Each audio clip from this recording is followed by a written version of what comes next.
Welcome, dear students, to my YouTube channel, The Tutor Time. আজ আমরা voice চেঞ্জের harder problem নিয়ে আলোচনা করব। বিশেষ করে ড্রাই ট্রানজিটিভ, এই যে ওয়ার্ডটি দেখতে পাচ্ছ, ড্রাই ট্রানজিটিভ মানে হচ্ছে যে ভার্বের দুটি করে অবজেক্ট থাকে, তাদের ড্রাই ট্রানজিটিভ ভার্ব বলা হয়। সেই ধরনের ভার্ব নিয়ে যে সেন্টেন্স হয় সেগুলিকে কিভাবে আমরা অ্যাক্টিভ থেকে প্যাসিভ করব সেটি দেখাবো। দুটি অবজেক্টের মধ্যে একটি অবজেক্ট প্যাসিভ ভয়েসে অবজেক্ট হিসেবে থাকে এবং একটি অবজেক্ট সাবজেক্ট হয়ে আসে প্যাসিভ ভয়েসে।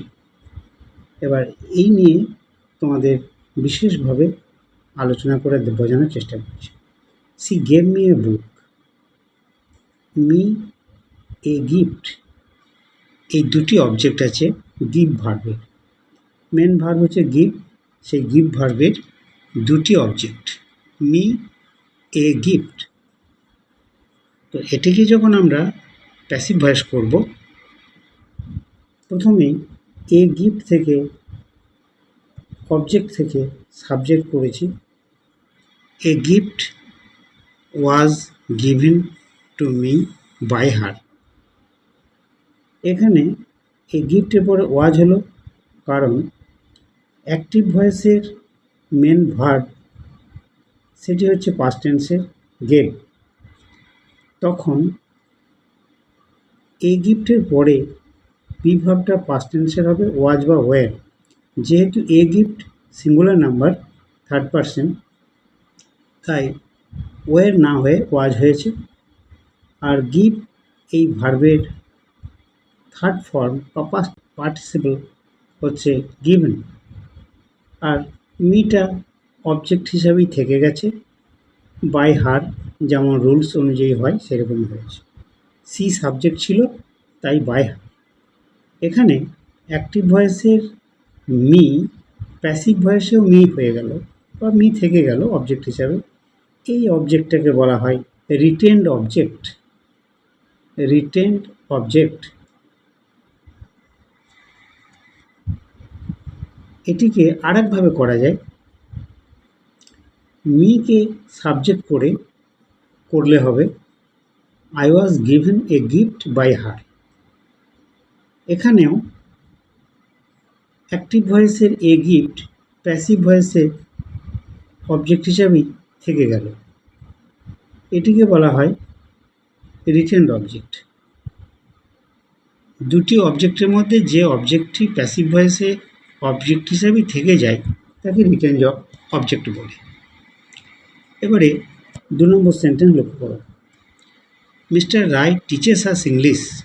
এই যে টিচ ভার্বের দুটি অবজেক্ট আছে, আস, ইংলিশ। এক্ষেত্রেও আমরা ইংলিশকে সাবজেক্ট করে নিয়ে এসেছি অবজেক্ট থেকে। English is taught us by mister Roy. এই টিচ ভার্বের থার্ড ফর্ম টট, যেহেতু এটা প্রেজেন্ট টেন্স টিচ, সেক্ষেত্রে বি ভার্বটা হবে প্রেজেন্ট টেন্সে। ইজ হয়েছে English is taught us by mister Roy. তো এই যে অ্যাক্টিভ ভয়েসের আস প্যাসিভ ভয়েসে আস অবজেক্ট হিসেবেই থেকে গেল, এটিকে বলা হচ্ছে রিটেন্ড অবজেক্ট। তোমরা রিটেন্ড অবজেক্ট বুঝে গেছো, বারবার আর আমি রিটেন্ড অবজেক্ট কথাটা বলছি না। এবারে এইটিকে আরেকভাবে করা যায়, আজ থেকে সাবজেক্ট করলে উই হবে, we are taught English by mister Roy. বোঝা গেছে? এবারে 3 নম্বর সেন্টেন্স লক্ষ্য করো। My father bought me a book. এখানে দুটি অবজেক্ট, মি, এ বুক। এ বুকটা থেকে সাবজেক্ট করে করেছি এ বুক ওয়াজ বট মি বাই মাই ফাদার। বোঝা গেছে? এবারে আলোচনা করব ইম্পারেটিভ সেন্টেন্স নিয়ে। ইম্পারেটিভ সেন্টেন্স বলতে বোঝায় আদেশ, মানে অর্ডার, অ্যাডভাইস, উপদেশ, রিকোয়েস্ট, অনুরোধ। এগুলো বোঝাবে। তার মানে যে সেন্টেন্সে আদেশ, উপদেশ, অনুরোধ ইত্যাদি বোঝায় তাকে ইম্পারেটিভ সেন্টেন্স বলে, তোমরা জানো। তো ওই ধরনের সেন্টেন্সকে অ্যাক্টিভ থেকে প্যাসিভ করার সময় কী করব? এসভিও এটা থাকে, জানো, সাবজেক্ট ভার্ব অবজেক্ট এই ফর্মে থাকে। তো যেহেতু ইম্পারেটিভ সেন্টেন্স, তাই সাবজেক্ট আন্ডারস্টুড অর্থাৎ উজ্জ্ব থাকবে। এই যে do this work, 1 number sentence লক্ষ্য করো, do this work, do this work, দুটা ভার্ব, দিস ওয়ার্ক অবজেক্ট। এখানে সাবজেক্টকে ইউটা উজ্জ্ব আছে, বলার দরকার হয় না। আমরা বাংলায় যখন কথা বলি, নাও, খাও, যাও, সবেরই সাবজেক্ট হচ্ছে ইউ ইত্যাদি। তো এই ধরনের সেন্টেন্সকে আমরা যখন অ্যাক্টিভ থেকে প্যাসিভ করব, তখন এই ফর্মুলাটি মনে রাখতে হবে। প্রথমেই লেট বসবে, তারপরে অবজেক্ট, তারপরে বি ভার্ব নয়, বি ভার্বের থার্ড ফর্ম। তাহলে দেখো, প্রথমেই লেট বসেছে, তারপর অবজেক্ট মানে দিস ওয়ার্ক, বি মূল ভার্বের থার্ড ফর্ম মানে ডু ভার্বের থার্ড ফর্ম, ডান। তাহলে কী দাঁড়ালো? Let this work be done. এটি মনে রাখবে ভালো করে। লেট ও মানে অবজেক্ট প্লাস বি প্লাস ভার্বের থার্ড ফর্ম, তাহলেই খুব সহজেই করতে পারবে। 2 নম্বর, ক্লিন দ্য ক্লাসরুম। ক্লিনটা ভার্ব, দ্য ক্লাসরুম অবজেক্ট। তাহলে আমরা কি করব? উপরের সূত্র অনুযায়ী লেট, তারপরে অবজেক্ট মানে দ্য ক্লাসরুম, তারপরে বি বসবে, তারপরে ভার্বের থার্ড ফর্ম মানে ক্লিন। তাহলে let the classroom B clean. বোঝা গেছে? এবারে দেখো, প্লিজ ডু নট স্মোক। এখানে ধূমপান করো না, দয়া করে এখানে ধূমপান করো না। এটা একটি নেগেটিভ সেন্টেন্স, এটি অনুরোধ বোঝাচ্ছে, যেহেতু প্লিজ বলেছি। তাই you are requested not to smoke, তোমাকে ধূমপান না করার জন্যে অনুরোধ করা হচ্ছে।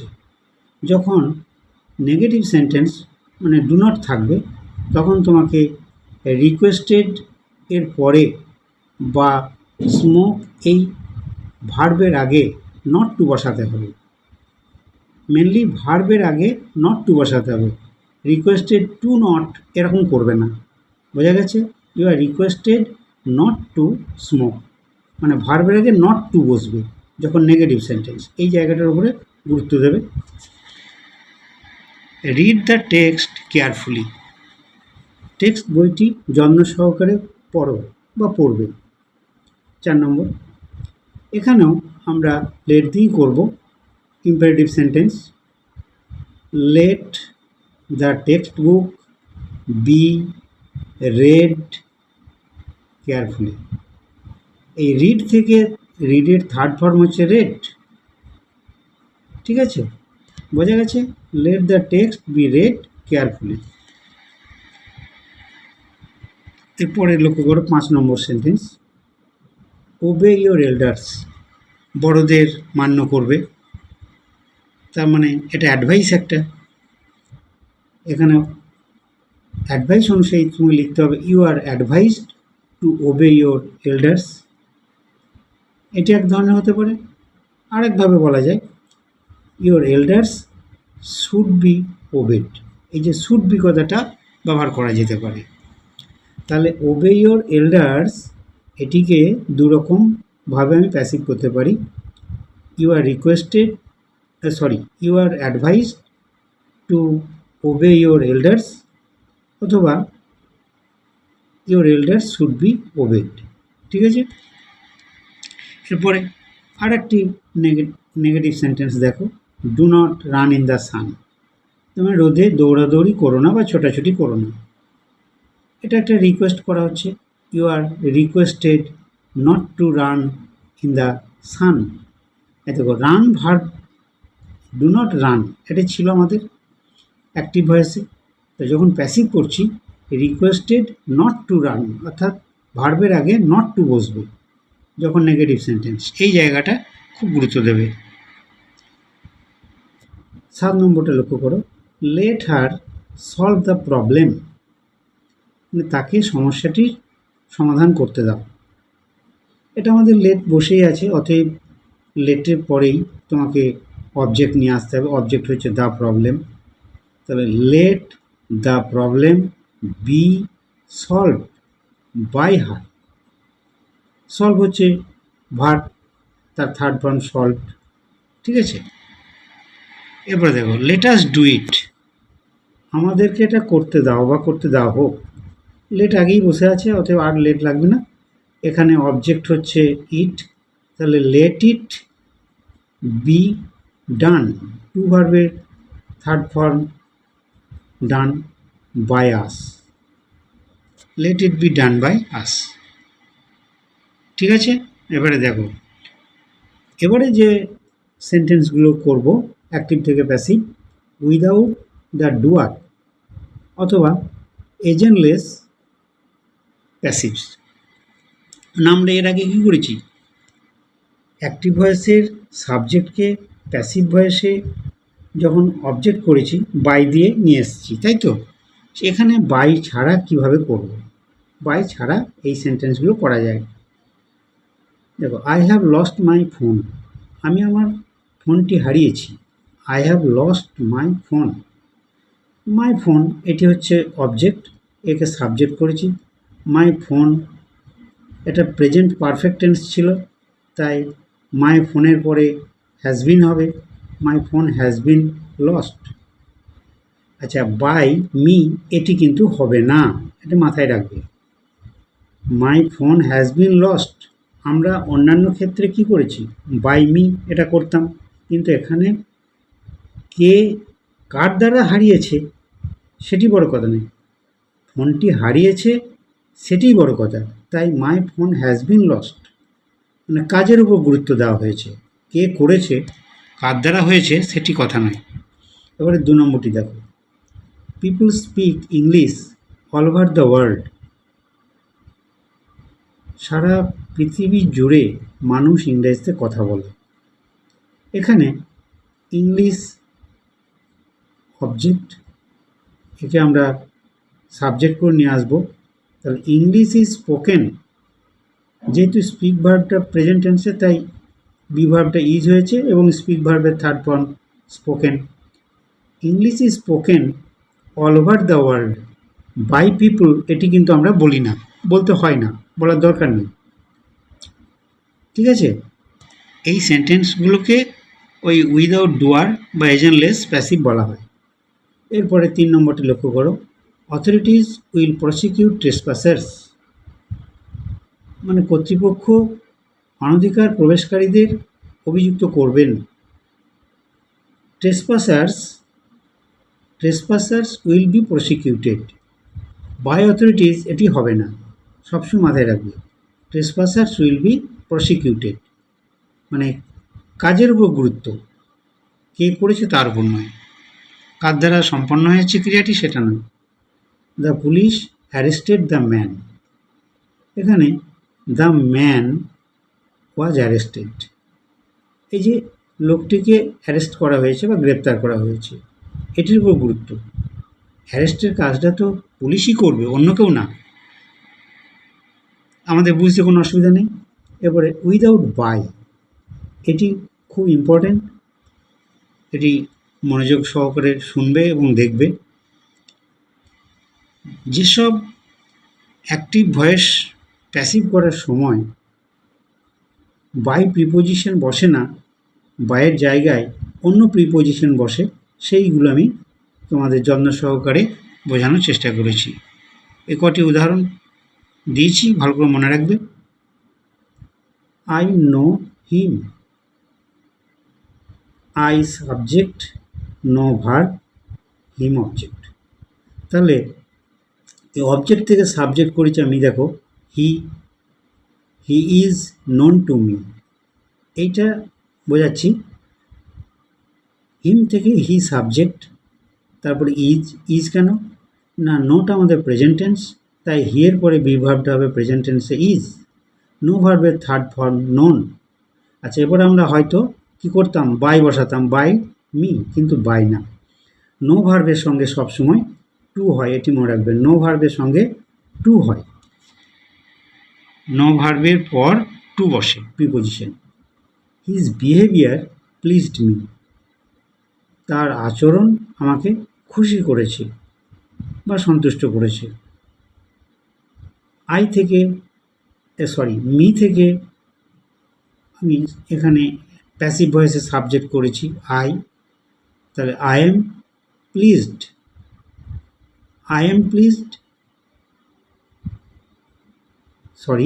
একটা ভুল হয়েছে, এটা অ্যাম হবে না, এটা আই ওয়াজ প্লিজড করতে হবে, এটা আই ওয়াজ করে নেবে, ঠিক আছে। I was pleased with his behaviour, এই প্লিজ ভার্বের পরে উইথ প্রিপোজিশন বসে, ঠিক আছে। এখানে বাই না হয়ে উইথ হবে, তাহলে প্লিজের সঙ্গে with.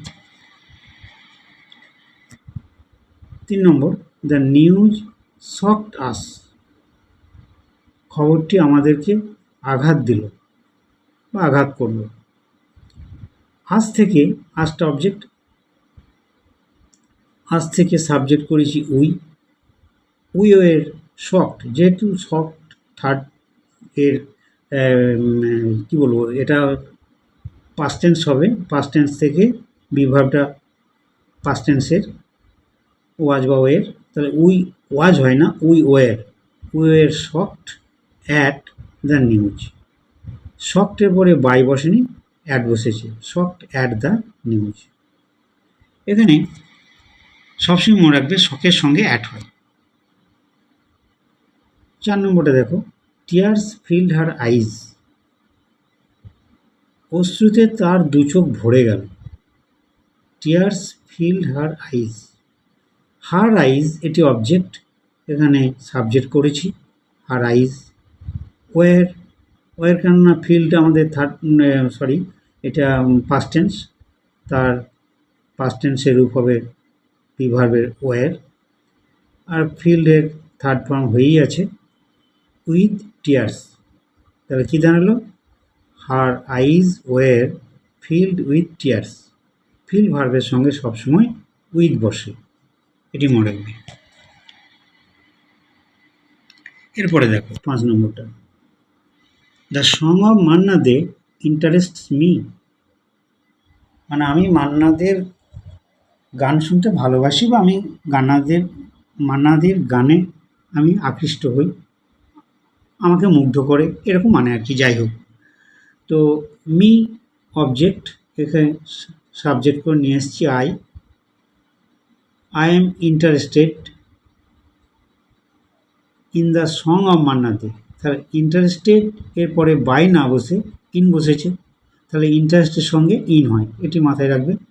I am interested in the song of Manna Dey, ঠিক আছে। এরপরে দেখো 6 number, the result of my daughter surprises me, মিটা অবজেক্ট, একে সাবজেক্ট করেছি I am surprised at the result of my daughter, এই সারপ্রাইজের পরে অ্যাট বসে preposition, I am surprised at the result of my daughter, ঠিক আছে। এরপরে দেখো, হিজ অ্যান্সার্স স্যাটিসফাইড মি, তার উত্তর আমাকে সন্তুষ্ট করেছিল বা তার উত্তর আমাকে সন্তুষ্ট করলো। এখানে মিটা অবজেক্ট, একে সাবজেক্ট করেছি, এখানে আরেকটু ভুল হয়েছে, এটা হবে আই ওয়াজ কেন না, স্যাটিসফাইড এটি পাস্ট টেন্সে ছিল, তাই বি ভার্বটা হবে আয়ের পরে পাস্ট টেন্সে, I was satisfied with his answers, এই স্যাটিসফাইডের সঙ্গে সবসময় উইথ বসে। রাম ম্যারিড, তারপরে 8 নম্বর, রাম ম্যারিড সীতা, রাম সীতাকে বিয়ে করলো বা বিবাহ করলো। সীতা অবজেক্ট, এখানে সাবজেক্ট করেছি, Sita was married to Ram, এই যে ম্যারিড টু, ম্যারিডের পরে বাই না বসে টু বসেছে, তার মানে মূল ভার্বটা হচ্ছে ম্যারি ভার্বের সঙ্গে টু বসে, ঠিক আছে, এরপরে আমরা দেখব কোয়াসি প্যাসিভ অর্থাৎ কর্ম কর্তৃবাচ্য, মানে এর ভার্বটা রূপ অ্যাক্টিভের মতো কিন্তু মিনিংটা হবে প্যাসিভের, তাই একে কোয়াসি প্যাসিভ বলা হয়। কোয়াসি মানে অর্ধেক বা হাফ। এর উদাহরণগুলো দেখো তাহলে বুঝতে পারবে। The stone feels rough, the stone feels rough অর্থাৎ পাথর খসখসে, স্পর্শ করলে খসখসে লাগে। এটি এরকম হবে, সাধারণ নিয়মে এগুলো ঠিক হয় না, যে কারণে এগুলোকে আমি হার্ডার প্রবলেম বলেছি। The stone is rough, the stone is rough when it is felt. এই যে ফিল ভার্বের থার্ড ফর্ম ফেল্ট, যখন আমরা এটাকে স্পর্শ করি তখন খসখসে লাগে। Honey 2 number, honey taste sweet, sweet, honey taste sweet, তার মানে honey is sweet when it is tested. এই টেস্ট ভার্বের থার্ড ফর্ম টেস্টেড, তার মানে আমরা যখন মধুটা খাই তখন মিষ্টি লাগে।